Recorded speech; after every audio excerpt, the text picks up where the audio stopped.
Always lean. Always lean. Look at my videos in 2008. Always lean face. Striated pecs. Cap delts. Sugar, the bitter truth. We're going to talk about sugar, the bitter truth. Cortisol. All right, let's talk about the cortisol relationships with sugar. Sugar lowers cortisol. What's cortisol? Cortisol is a stress hormone. Very important hormone. But too much cortisol, you just feel, you just like caffeine raises cortisol, cocaine raises cortisol. You know, it's an upper, right? And there's a time to have uppers, cortisol, but too much, it burns you out. You can't relax. You can't turn off. You can't switch off. Your mind's constantly racing. Cortisol triggers anxiety, okay? So what you see when we have stress in our life, we reach for sweet things. Fruit, donuts, chocolate, cookies, cakes. The problems with the chocolate, cookies, cakes, donuts is they're full of fat. And the fat we eat is the fat we wear. So instead of reaching for fatty sweet foods, reach for low-fat sweet foods. Gummy bears, these are vegan as well. Just lollies, fruit, gets fruit, sweet fruit, put sugar on it, gobble it down. It's almost zero fat. Cortisol comes down. You relax. You can deal with the stresses in your life with your kids, your relationship, your work, whatever's going on. All right, get that sugar in. Cortisol comes down. I don't want to do that. I want to take some drugs to calm myself down. I want to take Valium and Xanax and kill my libido and then relationships shit and that's going to cause me more anxiety and I want to do opiates. Ever notice the people that fear sugar are the ones who are like running around like headless chooks? Their like moods are just volatile. Don't believe me? Go and date someone. Actually, don't do that. It'd be dangerous. Just go and talk to someone on a Facebook group, low sugar one, and just push them a little bit. Share some of my videos with them and watch them explode. Durianrider's a rapist. He's an abuser. He's a misogynist. He's a right-wing extremist. He's a steroid user. Watch him just blow up. Assuming they know me. Cortisol. Yeah, that's cortisol, man. Yeah, cortisol face. So I just go to bed. I don't need caffeine to wake up. Right, my cortisol in the morning comes up, and then in the evening it comes down, and I go to sleep. That's the natural cycle of cortisol. In the morning you wake, gets you out of bed, cortisol comes up, and then over the day you come down. What people do is they have the caffeine, get these cortisol spikes, and then come dinner time, they think, I can't have carbohydrate, and then their cortisol's up. They had some alcohol to try and wind down. Alcohol sort of lowers cortisol, but then it creates other problems, dehydrates you, and then you can't. It's just, oh man, that gets my cortisol up. Watching all these people fear sugar, and then go drink alcohol, and then drink driving stuff, and just violence, and it's just crazy, man. We live in a broken world.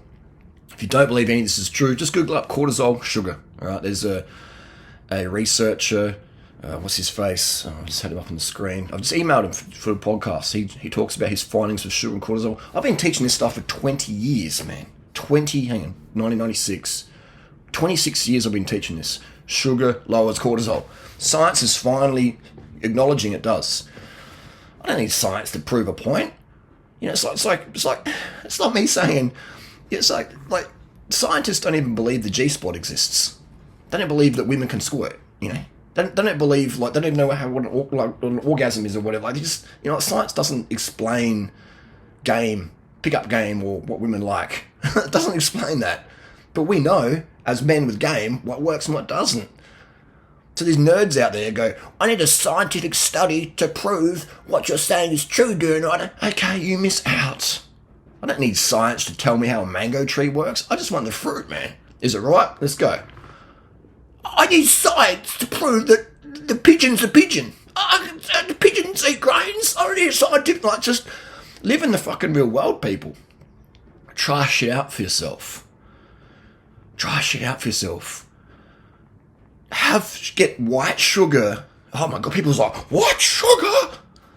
People freaking lose their shit, man, when you mention the word white sugar. Get white sugar. If you can't drink 100 grams or 200 grams of white sugar in a water bottle, shake it up and drink it, you've got an eating disorder. You've got a straight up eating disorder. You've got straight up orthorexia. That's one of the most easily digested food. It is the most easily digested food on the planet. Sugar, cane sugar, table sugar in water. Shake it up, drink that. That digests. Everyone digests that, and everyone feels amazing after that. They feel more relaxed. Like, oh. Now I understand a lot of people have this psychosis, orthorexic psychoses, etc.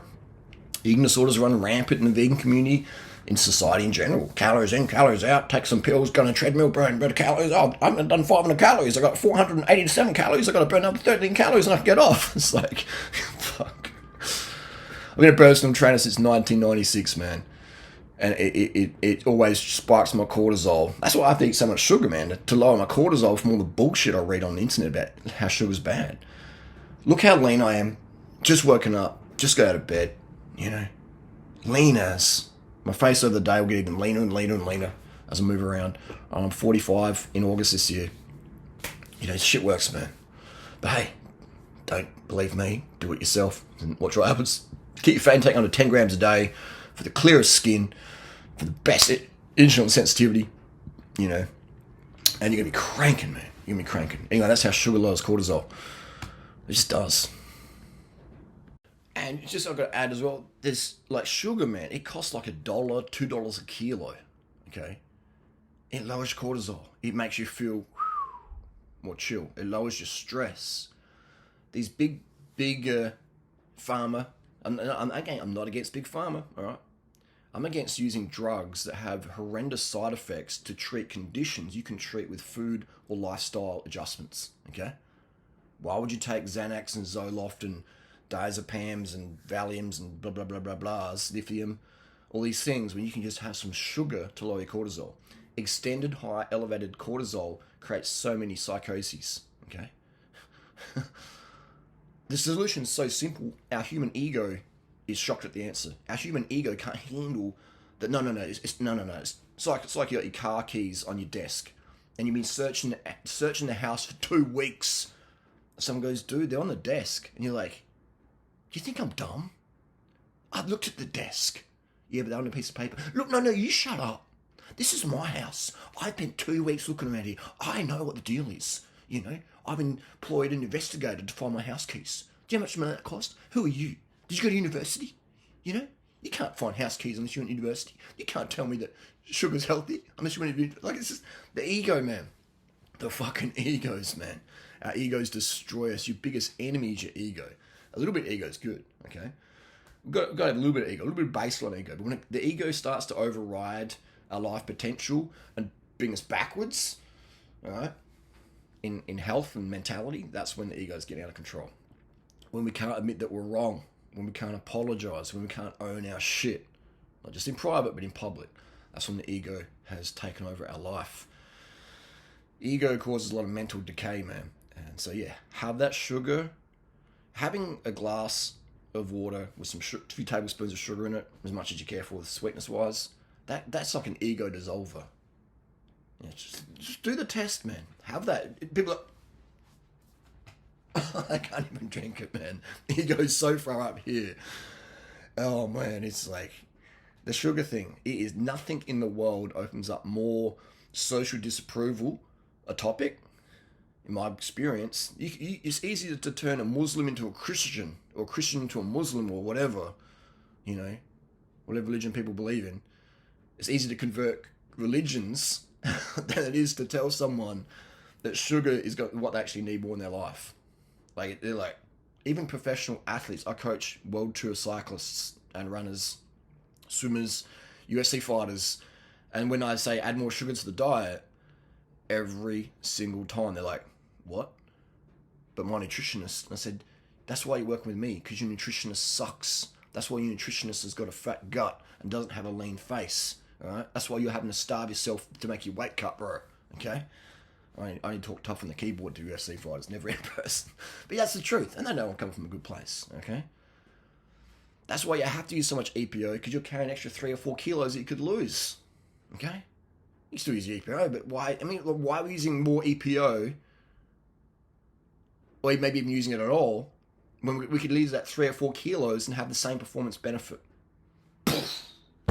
You know, mind blowing to bring out watts per kilo.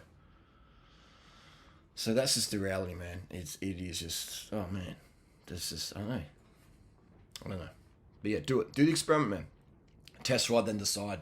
Look at all the testimonials on my Instagram page. Look at all the people who follow my advice long term. Look at all my girlfriends over the years. Every single one of them. Gorgeously slim. Not too lean, that they've lost their estrogen. Just right. Okay? Just right. I mean, I'll flex and I'm all abs and I'm rips and stuff. That doesn't mean shit. I'm just saying that sugar doesn't make you fat, okay? Sugar can't make you fat. Fat makes you fat. Or excess calories make you fat. No, they don't. No, they don't. As soon as I increase my fat intake, the starvation disappear. Okay? I could eat 3,000 calories a day of low-fat foods or 3,000 calories a day of high-fat foods. I'm going to be more fat on that 3,000 calories a day. Calories aren't calories. They affect your hormones. Every gram of fat you eat is stored as fat. Now you got to go burn it off. Okay? I don't want to do more exercise. I'm lazy. I do enough. I don't do more. Like I'm cutting into my time. I've got better shit to do than being on a fucking treadmill trying to burn off a donut. Okay? Anyway, that's the deal.